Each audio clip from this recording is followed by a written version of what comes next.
today is all about pasta. As you can see here, we are going to be making pasta from scratch. Pasta from scratch does not have to be as complicated as you think it is. I think every Italian that is watching this is going to be upset with me when I say I make mine in a food processor.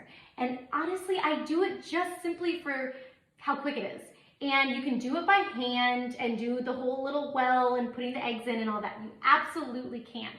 However, I do find that when I put it in the food processor, it mixes up quickly, it mixes up well, and I have a lot of control over the texture because I just think it mixes it up really even. This point right here, our dough is ready to be rolled. So I made this yesterday, and I want to talk a little bit about flour first because that's obviously the biggest ingredient in this recipe. A 00 Italian flour. I get mine on Amazon. This is important. You can use an all-purpose flour if you want. However, it just is going to create a much more dense noodle. I have seen that people have used a mixture of cake flour and all-purpose flour because the cake flour could lighten it up a bit. I've tried that. Honestly, I can't find anything else like the 00 flour, and I do recommend the Italian 00 flour. Buy it on Amazon. I usually get a couple packages at once, and you can store it in the freezer. That will prolong the life of your flour. So why, right? Because it is made with a soft wheat, and and I would say many, if not all-purpose flours are made with a hard wheat. My towel went somewhere. Okay, it's made with a hard wheat. So essentially what it does is it has the protein that will give it that kind of good like chew and texture, but not weigh it down. The 00 flour, also the softness in it is what creates that lightness. Honestly, just get it. If you're gonna go through the work of making homemade pasta, it's totally worth it. As you can see, this is what it looks like before rolling, but I made this yesterday. So I'm gonna show you how I made it. And okay, so what you will notice too is when I start this recipe, I used 3 eggs. In the book, I say to start with 4 eggs. And I laugh a little bit because when I make the recipe, I generally just kind of wing it. A lot of times with making homemade pasta, it's hard to say what exact measurements are because there's a lot of different factors. It's which flour you have, the texture of the flour, what the weather is like, how big your eggs are. There's a lot of different variables that could make it different and why it's hard to give an exact measurement. So the more you make it, the more you get a feel for it, and then the better your pasta gets. So if it's the first time you make pasta, just be patient and know you'll work out the kinks no matter what. This is pretty foolproof, so hopefully it works for you. So in this video, you will see I did 3 eggs. In the book it says 4. It does not matter. Do whatever you feel like. 3 or 4 eggs, and then I did a little bit of salt and olive oil, and I put it in the food processor and just process it up just for 5 to 10 seconds. It's really just to break up the yolks. And then scoop in 3 cups of the flour and just process it until it starts to form a ball. Now, as you can see, mine did not form a ball. I could see that it was starting to stick together when I would squeeze it with my fingers. So I added in that 4th egg. And if this was the case and you had 4, and let's say it was almost too sticky, I would add in a little bit more flour. So you want the texture to be still a little bit, you want to just be able to form a ball. Let's put it that way. And then take it out and knead it. So pop it on your counter, knead it until it becomes nice and smooth. You don't want it to be too sticky and you don't want it to be too crumbly. It's kind of finding like that nice, happy, smooth little ball that I'm going to show you right now. And because I did make this ahead of time, you want to set it out at room temperature. I mean, and this is good. I set in here for about 20 minutes, but that could be different depending on what the weather's like. So just know you want it to be, this is still a little chilly, but you want it to be about room temperature. You can get a hand crank to make your pasta. If you have a stand mixer, this is the best way to make pasta. Get the attachment and pop it in. And I think a lot of people nowadays have these. If you don't, it's really a great investment. This is the best thing you can get for your kitchen if you want, especially to bake. It's the best. Okay, and I use it for a pasta. So then what you want to do, you can see when you look over, I even have heels on, I can't see. Okay, but when you look into here, you can see when it's at number 1, it's going to be the widest. And when it's at the higher the number, I think mine goes up to 8. All right, it goes up to 8. 8 is going to be the thinnest. So start with number 1, and I need to grab a knife. Stand by. Cut this into quarters. And set that over here. Set these aside.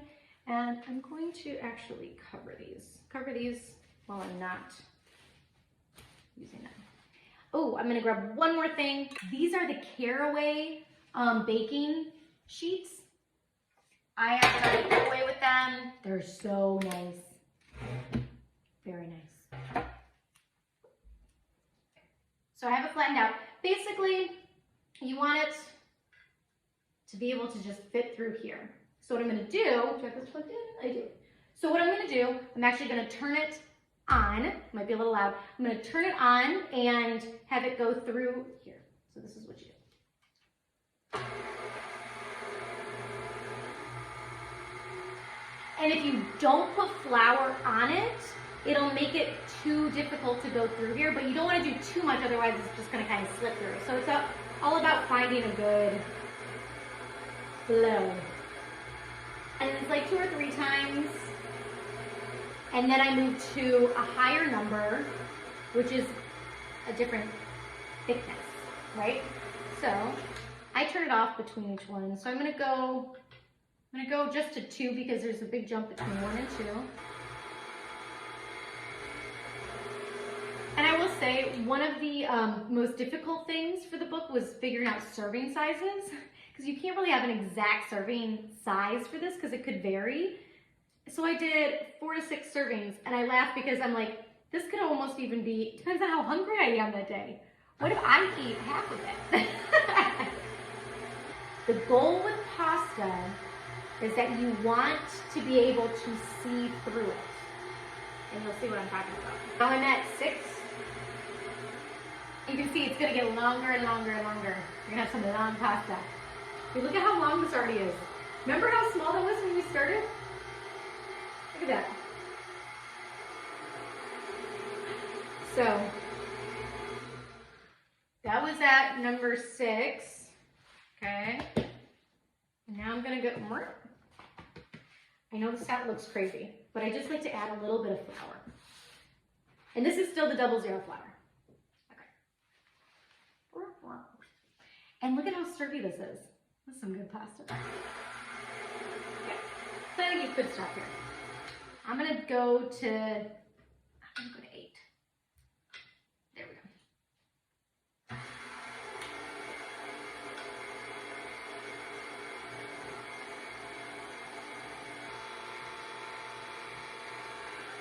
Now look at that. Now I could cut it if I wanted to, but look at that. She's pretty and you can see my hand through it. You see? See how you can see my hand through it? This is gonna be good pasta. Okay, this is an egg pasta. This is different than the pastas that you are getting at the grocery store that have that are made with the semolina flour and that are the dried flour. This is different. This isn't a fresh egg pasta. All right, so I'm gonna do, this is the fettuccine attachment. Fettuccine. Now I'm gonna do the whole thing. You could cut it in half, but sometimes it's more fun to do it this way. Watch how cool this is. Ready?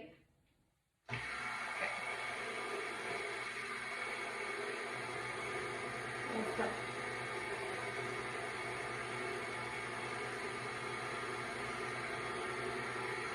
You see it? There you go.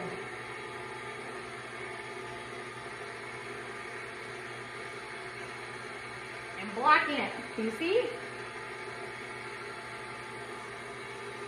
Whoops.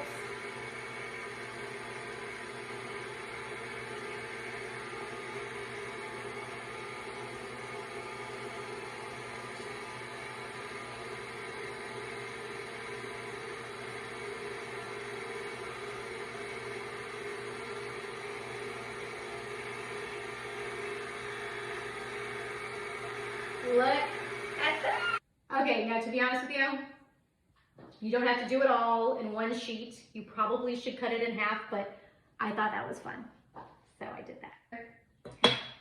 And then what I would do is a little bit more flour in here.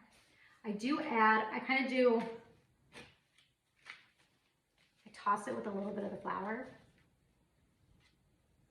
Okay.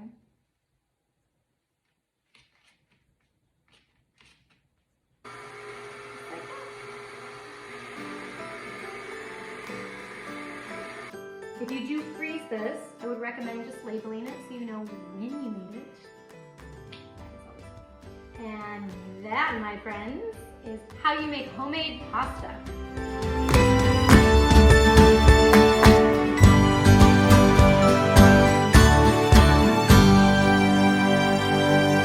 About my recipes, I was born and raised in the kitchen, making absolutely everything from scratch, from jellies to marinara, you name it, we made it. And just the fact that I get to share that with people on a daily basis just makes me so happy.